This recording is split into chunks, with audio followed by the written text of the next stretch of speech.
sugar company, then it goes to a sugar sector ADR center because they understand the problem, they understand their sector.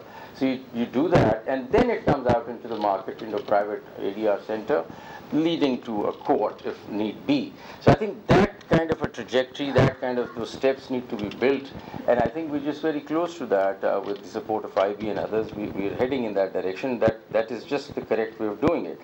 The other point that I wanted to make is that in a system which has judicial congestion and which has a very sluggish litigational landscape, I think it is the right to access to justice, which is a fundamental right. Right to access to justice necessitates that there have to be other routes to resolving your disputes. So when we say, it's traditionally said that right to life includes right to access to justice. Now, access to justice does not mean going to court alone.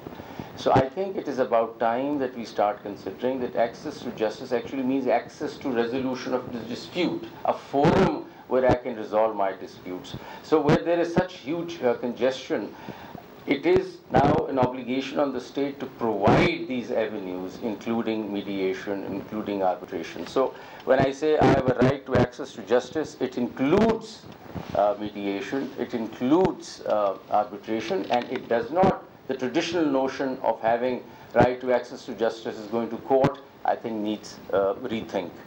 We need to include this into it. Secondly, I would also request that while we sort of refashioning our mindsets, we must think of ADR, which stands for Alternative Dispute Resolution. For a minute, we sometimes think it's a separate little system on the side. These are the courts, and then there is ADR, and should we go to that side? I think that also requires a little rethink. I think ADR or all these other avenues are complementing the justice system. They're part and parcel of the justice system. So to think that ADR is yet some other entity outside the justice system would be wrong. The justice system provides multiple avenues to decide your disputes, one being the court, but there are other avenues also. They're part and parcel of one big justice system. And if you were to think like that, that makes things far more clear, rather than thinking that ADR is some separate entity that we go to as if we're just leaving the justice system and going somewhere else. That's not how it is. It's one big justice system which includes mediation as an option to resolve dispute, because justice system is nothing but service delivery of dispute settlement.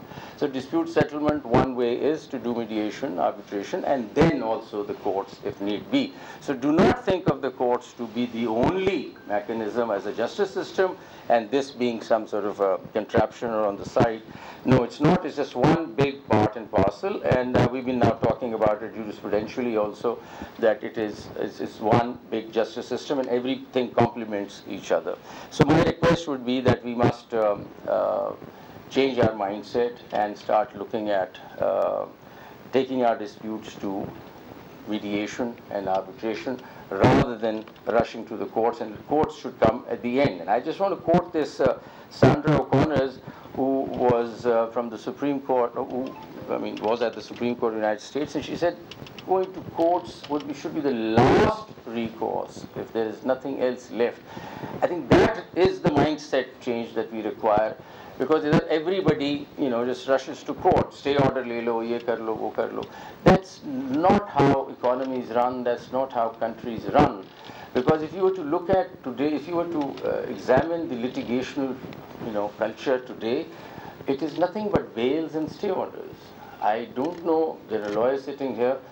Very rare would you see a main case getting decided, because there's so many cases. There's so much rush in the courts that they're just doing, quite, work like bails and stay orders. So a country or a nation can't progress on the basis of stay orders and, bails. We need to substantively decide. One other point that I wanted to make, which gives mediation a great philosophical value also compared to, in litigation, you might lose out on a relationship.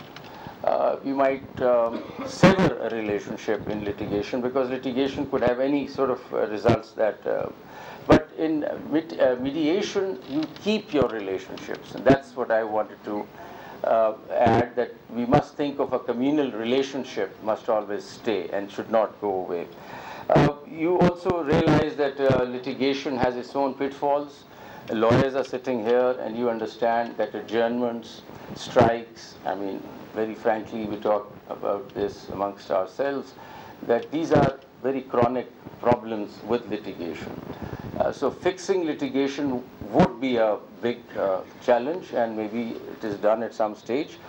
But it is very important to bring in this new system of ADR into the mainstream and think of it as a mainstream system. So that's all I wanted to say. I'm so happy that Dr. Abdul Fareed and his team is here with the Malaysian International Mediation Center.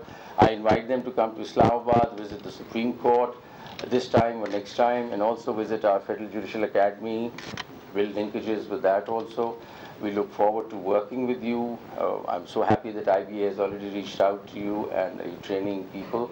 Training is certainly a very essential component of this, because we've trained a number of judges in Pakistan earlier, and we are, inshallah, going for our first pilot ADR center, court annexed in Islamabad in a couple of months. And so judiciary's focus is to have a court annexed arbitration center, because we think we can easily migrate cases.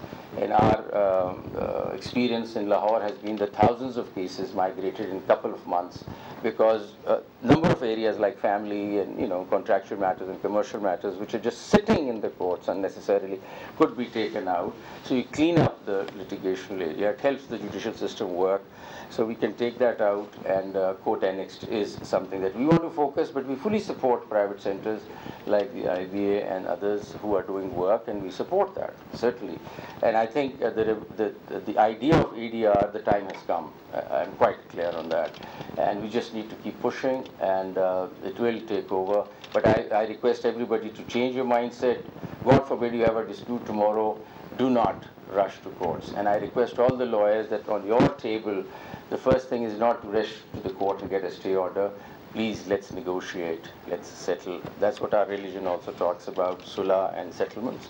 That helps societies get stronger.